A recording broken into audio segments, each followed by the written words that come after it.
어제 본문에서 다윗은 아둘람 굴에 숨어 있을 때에 400여 명의 사람들이 몰려와 다윗과 함께 있었다고 했습니다. 여기서 하나님의 하나의 공동체가 형성되었다고 했습니다. 그것이 바로 아둘람 공동체였습니다. 여기서부터 지도자로서의 다윗의 모습을 볼 수가 있었습니다. 이러한 내용을 바탕으로 해서 우리는 아둘람의 지도자라는 제목으로 말씀을 살펴보았습니다.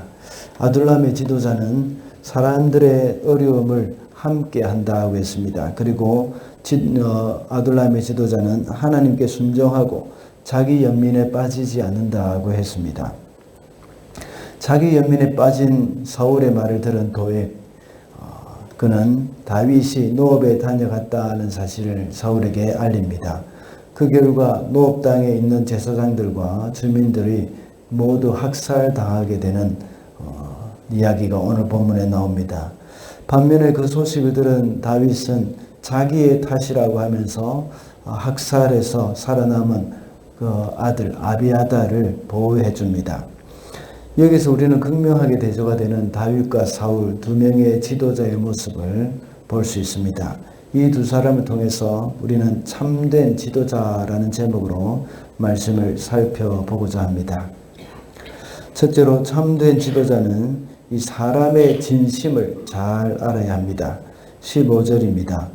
그가 할 일을 하나님께 여쭙는 일을 내가 오늘에 와서 처음으로 시작한 것입니까? 전혀 그렇지 않습니다.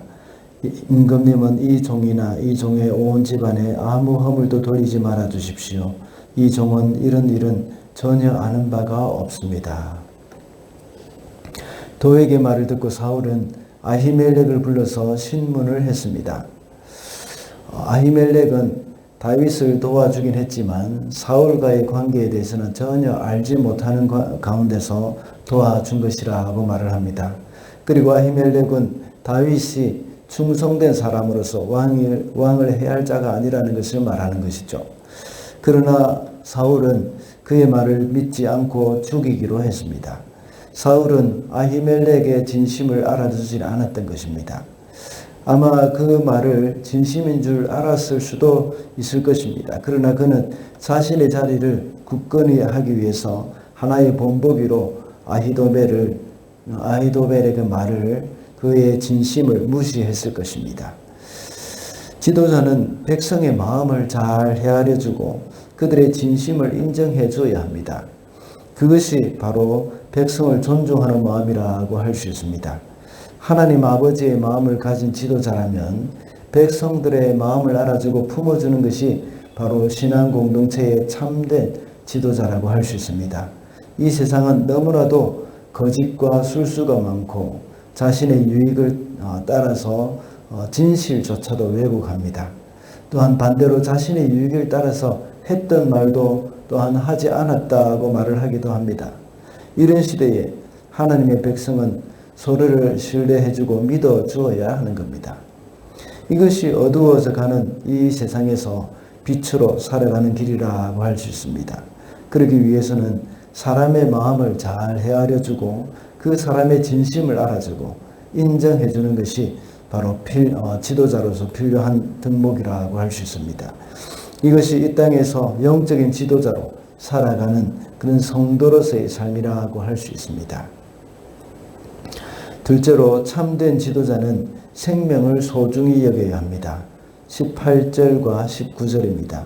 그러자 왕이 도액에게 명하였다. 그가 달려들어서 저 제사장들을 죽여라.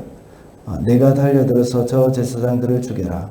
그러자 에돔 사람 도액이 서슴없이 달려들어서 그 제사장들을 죽였는데 그가 그날 죽인 사람은 못이 에봇을 입은 제사장만도 85명이나 되었다.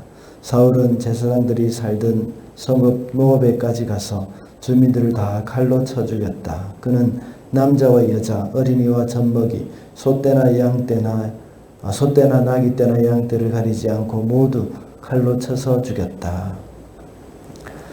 사울은 아히멜렉의 말을 인정해 주지 않았습니다. 그래서 그의 호위병들을 시켜서 아히멜렉과 모든 제사장들을 죽이라고 했습니다.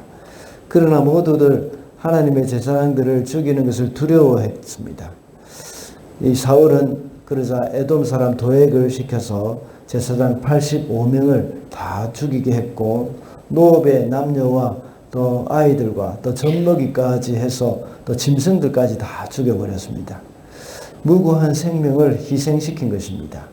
그리고 가축까지도 죽인 것을 볼 때에 이것은 사울이 자신의 왕의 자리를 지키기 위해서 하나님의 이름으로 일컫는 그 백성들을 다 이렇게 생명을 전혀 소중히 여기지 않았던 것입니다.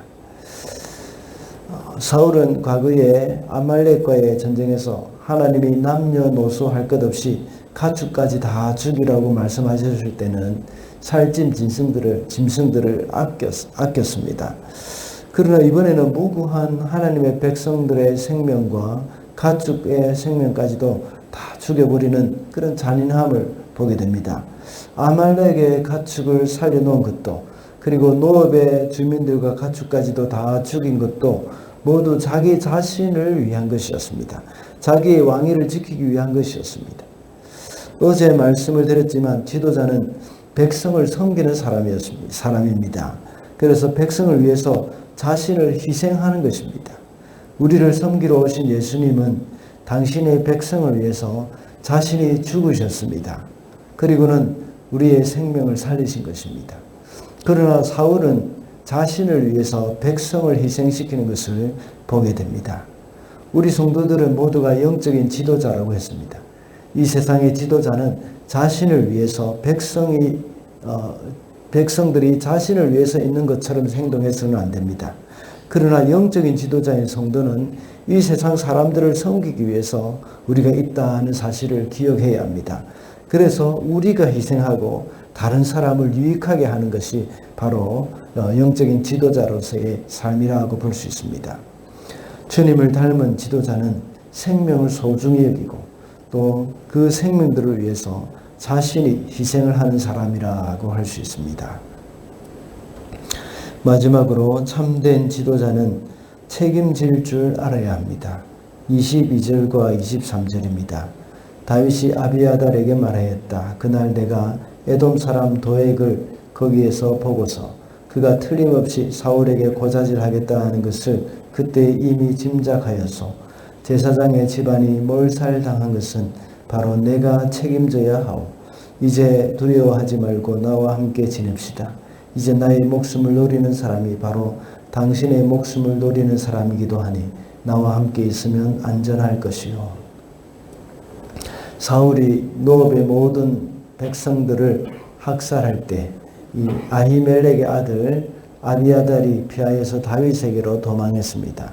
그리고는 사울이 저지른 모든 일을 다 다윗에게 알렸습니다. 그래서 다윗은 22절과 같이 그것이 자신의 책임이라고 말을 합니다. 그리고 내 생명을 찾는 자가 너의 생명도 찾는 자이니 나와 함께 있으면 안전하다고 말을 합니다. 다윗은 이 모든 일이 자신의 책임이라고 말을 하는 겁니다. 반면에 사울은 항상 책임을 다른 사람에게 돌렸습니다. 아말렉을 칠 때에 살찐 짐승을 남겨놓은 것에 대해서 사무엘이 책망을 했을 때에 그때도 역시 백성들이 그렇게 하자 하고 말을 했습니다. 믹마스 전투에서도 역시 그가 불필요한 맹세를 해가지고 그의 아들 요나단이 죄를 지었을 때가 있었습니다. 그때도 그는 자신의 책임보다는 핏째 고기를 먹은 군사들의 탓으로 돌리려는 그런 마음이 있었습니다.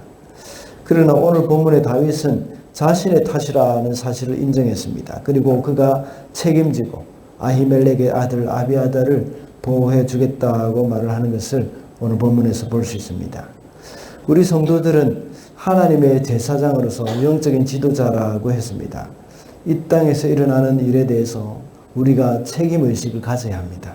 이 땅에서 일어나고 있는 모든 악한 일에 대해서 하나님 앞에서 내가 책임이라는 사실을 그것을 알고 나의 잘못이라고 생각하고 마치 나의 죄인 것처럼 회개하는 그런 마음이 우리에게 있어야 합니다. 이 땅을 위해서 중부하고 강구하는 그런 제사장인 우리의 잘못으로 인하여 이 땅이 어두워졌다 하는 그런 책임의식을 가지고 하나님께 간구해야 한다는 겁니다. 이러한 마음이 진정한 지도자의 모습입니다. 그래서 역대하 7장 14절에서 말씀하는 것과 같이 하나님의 백성이 그 악한 길에서 떠나서 하나님의 얼굴을 구할 때에 하나님이 이 땅을 고쳐주실 것이라고 말씀하셨습니다. 그러므로 참된 지도자는 책임질 줄 알아야 한다는 것입니다. 말씀을 맺겠습니다. 오늘은 참된 지도자라는 제목으로 말씀을 살펴봤습니다. 참된 지도자는 사람의 진심을 알아줘야 하고 생명을 소중히 여기며 책임질 줄 알아야 한다고 했습니다. 우리도 이 땅에서 영적인 지도자들이라고 했습니다. 그래서 이 땅에 이 선한 영향력을 나타내면서 빛으로 소금으로 살아가는 저와 여러분이 되시기를 바랍니다.